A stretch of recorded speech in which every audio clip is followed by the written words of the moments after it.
வணக்கம் PGTRB தாவரவியல் நண்பர்களே. சமீப காலமாக TRB வட்டாரங்களில் பேசப்பட்டு கொண்டு இருந்த சில செய்திகள் சலசலப்பை படிப்பவர்கள் மத்தியில் ஏற்படுத்திட்டு வந்துட்டு இருக்குது. ஆனாலும் அது தொடர்பான விஷயங்களில் கவனம் செலுத்தாமல் தொடர்ச்சியாக படிச்சுக்கிட்டு இருக்கக்கூடிய நண்பர்களுக்கு என்னுடைய வாழ்த்துகள். தொடர்ச்சியாக படிச்சுட்டே இருங்க. தேர்வு கட்டாயம் நடைபெறும், அதில் எந்தவித மாற்றமும் இருக்காது அப்படின்ட்டு நம்பிக்கையோட இன்றைய நாளை நம்ம தொடங்குவோம்.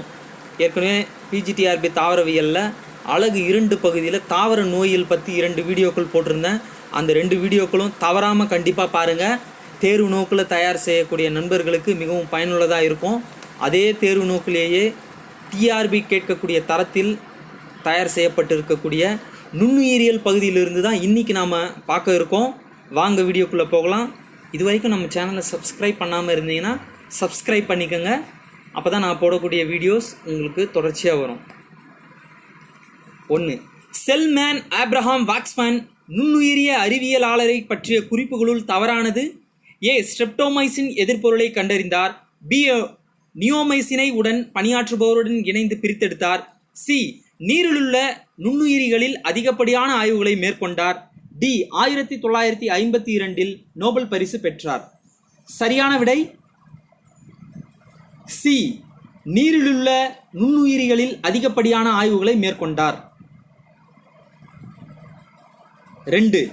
எதிர்பொருள் முதலில் பிரித்தெடுக்கப்பட்ட ஆண்டு. A. ஆக்டினோமைசின் 1949. B. ஸ்ட்ரெப்டோதெரசின் 1943. C. Streptomycin 1942. D. Neomycin 1940. சரியான விடை A. ஆக்டினோமைசின் 1940. B. ஸ்ட்ரெப்டோதெரசின் 1942. C. Streptomycin 1943. D. Neomycin 1949. 3. தானே தோன்றிய தலைமுறை கோட்பாட்டினை தவறென மறுத்தவர். A. Louis Pasteur. B. Edward Jenner. C. Robert Koch. D. அனைவரும். சரியான விடை A. Louis pastor. 4. பெரியம்மை நோயிலிருந்து சிறுவனை பாதுகாக்க எட்வர்ட் ஜென்னர் கீழ்கண்டவற்றுள் எதை உபயோகப்படுத்தினார். A. பசு அம்மையின் பொருள். B. பெரியம்மையின் பொருள். C. மேற்கண்ட இரண்டும். D. முயலம்மை. சரியான விடை C. மேற்கண்ட இரண்டும். 5.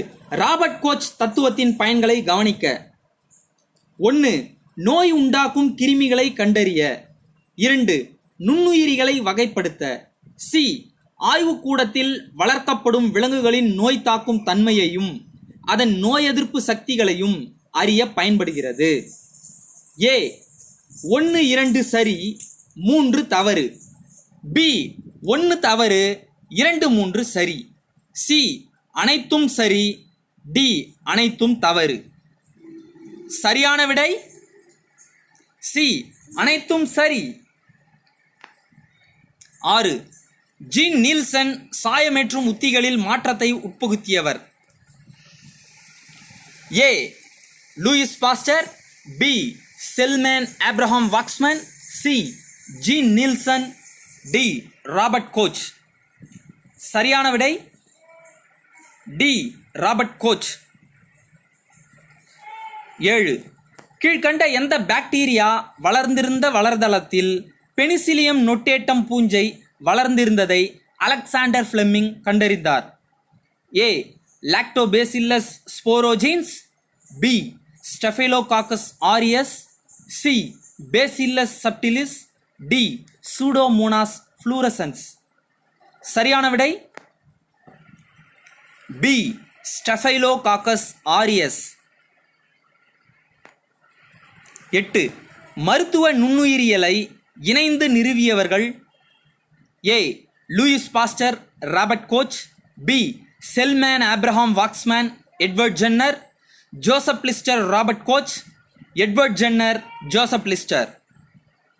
சரியான விடை C. Joseph Lister, Robert Koch. 9 Florey மற்றும் செயின் ஆகியவர்களுடன் தொடர்புடையது. A. Actinomycin, B. Penicillin, C. Streptomycin, D. Neomycin. சரியான விடை B. பெனிசிலின். கம்பளி பிரிப்பான் நோய் என்பது A. பெப்ரின், B. பசு அம்மை, C. கோழி காலரா, D. ஆந்த்ராக்ஸ். சரியான விடை D. ஆந்த்ராக்ஸ். நன்றிகள் நண்பர்களே. இதுவரையில் நுண்ணுயிரியல் பகுதியில் சில முக்கியமான பகுதியிலிருந்து விவாதிக்கப்பட்ட விஷயங்களை பற்றி இன்றைக்கி நம்ம வினா விடைகளாக பார்த்தோம். மேலும் நுண்ணுயிரியில் இன்னும் பல விடயங்கள் பற்றி ஆராய வேண்டி இருக்குது. அது தொடர்பான விவாதங்களை வினா விடைகளாக அடுத்தடுத்து வரக்கூடிய வீடியோக்களில் பார்க்க இருக்கவும். ஆகவே தொடர்ச்சியாக நம்ம சேனலோடு இணைந்திருங்க. மீண்டும்